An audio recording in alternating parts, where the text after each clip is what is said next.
Alright, so here we are. This is how to make a cutter, the circle cutter.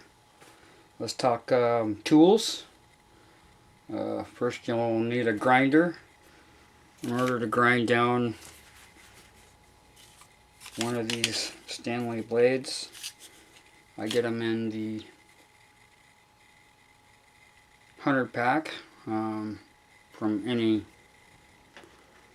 store that carries the 100 pack. Walmart carries them, Home Depot, places like that.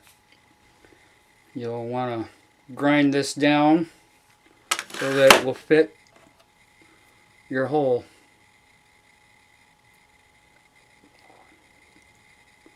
So as you can tell, it's not going to fit the way it is, so we have to grind it down. This is a Teflon 1-inch piece of rod that I bought. I drilled a hole about 5/8, somewhere in there, but I prefer the 1/2 inch. That's a 1/2 inch hole that I drilled out, simply because when you grind this blade down, sometimes it won't fit unless you're actually mark it. Tools, you'll need a grinder, as I said before, 100 pack of blades, tape measure, Sharpie, I'm using the fine tip, a drill, hammer, hacksaw, a punch for center punching,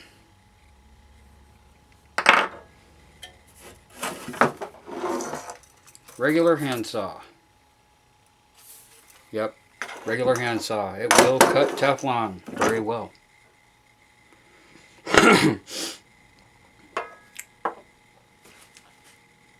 Pair of gloves for grinding.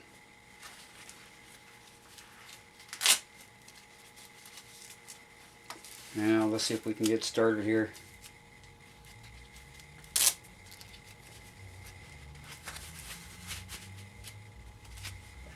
I'm going to grab my Sharpie. I'm going to kind of give this just a small mark.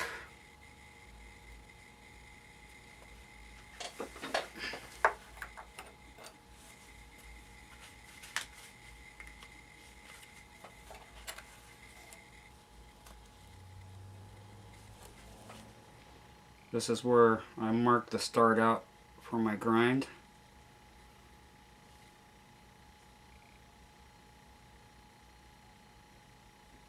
That's where it meets up with the Teflon.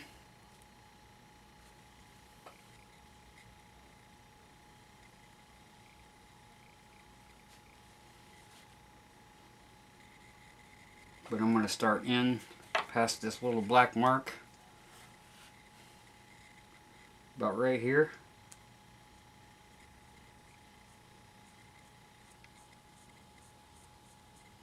I'm just basically eyeballing it, is all.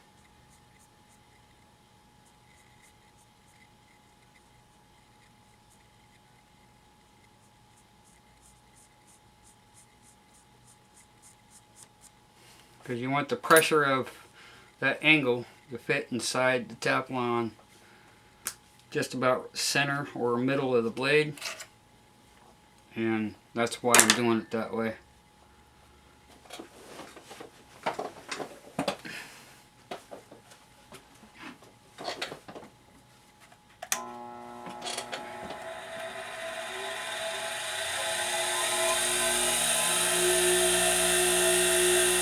And it doesn't take much pressure to grind these down.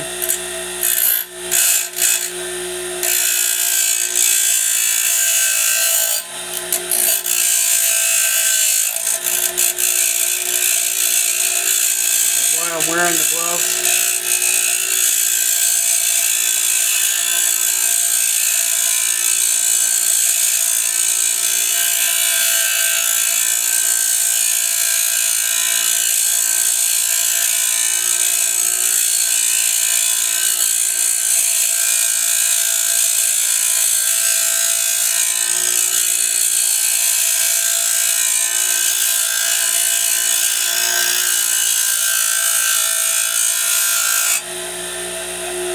stick it down to where I just hit the line, the outside of the line. Go around the corner a little bit. Take the tip off.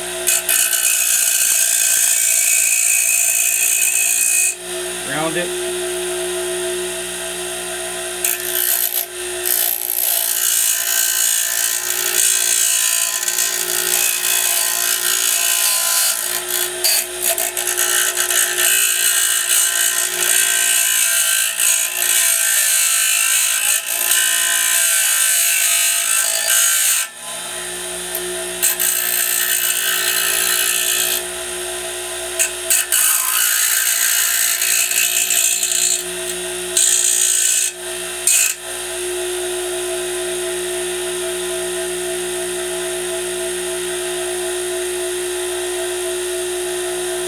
That's what it looks like.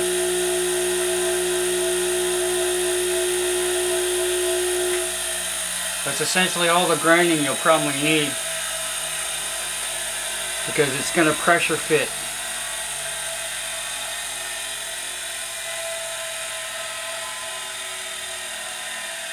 As you push it in, it pressures down up against both sides.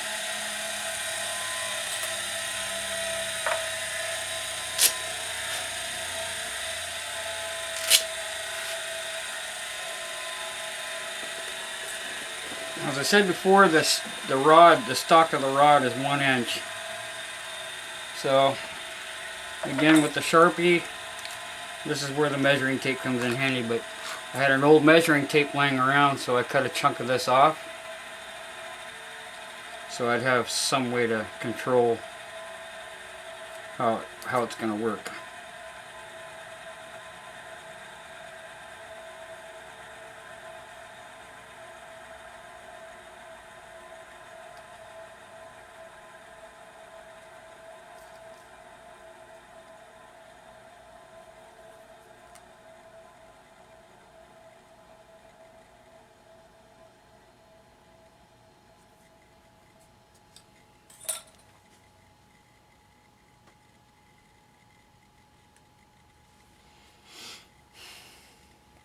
I just mark the 1/2 inch mark. Once I do that,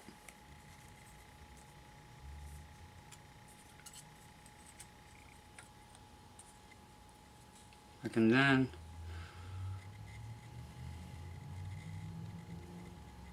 put it on the 1 inch mark and measure out 1/8 of an inch. Because this is the size that they want it.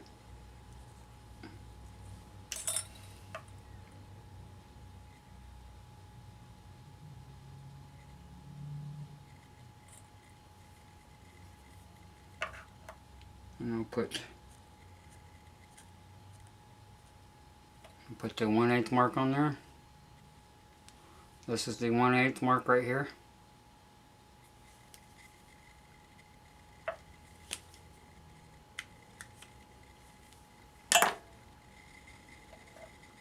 And I will mount it to my vise. I'll put this in my vise right up to that mark. Actually, I'll put it right up to this mark, the 1/8 mark, because this gives me somewhere to gauge where I need to saw down to, how much I need to take out.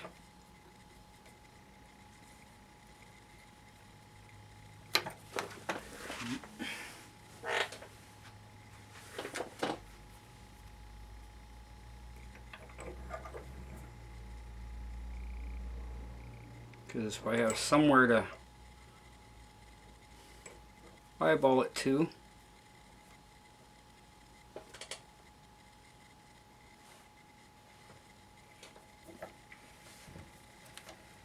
if I have somewhere to eyeball the depth to, it helps. I also like to go ahead and generally just try and mark where the halfway mark is on this 1/2 inch, because it's a 1/2 inch thick, So just gives me a general spot where I need to start.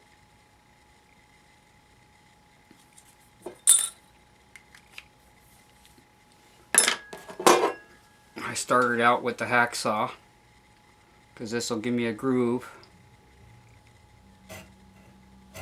to work with the bigger saw. You need the bigger saw because of the width of the blade. It'll handle the different depths.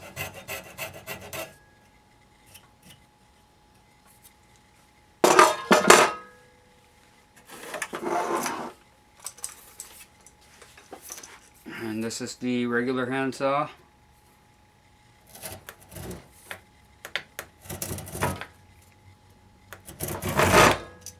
This gets me started. You don't need to put a lot of pressure on it. Take your time cutting it, because if you cut it too far, then you're stuck.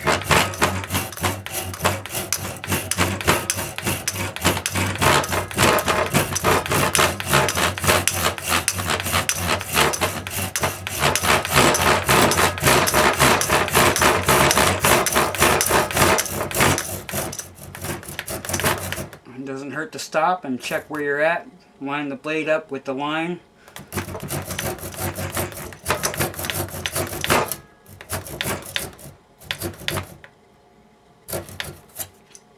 That should be just about good.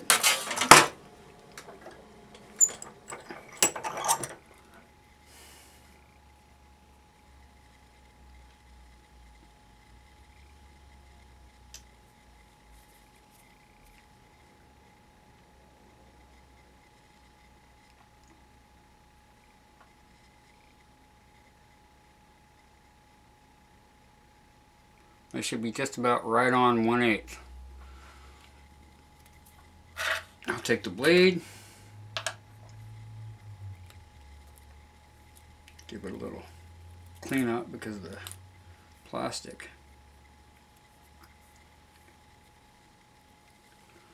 Take the blade, line it up with the first line you made. Push that in just a little bit.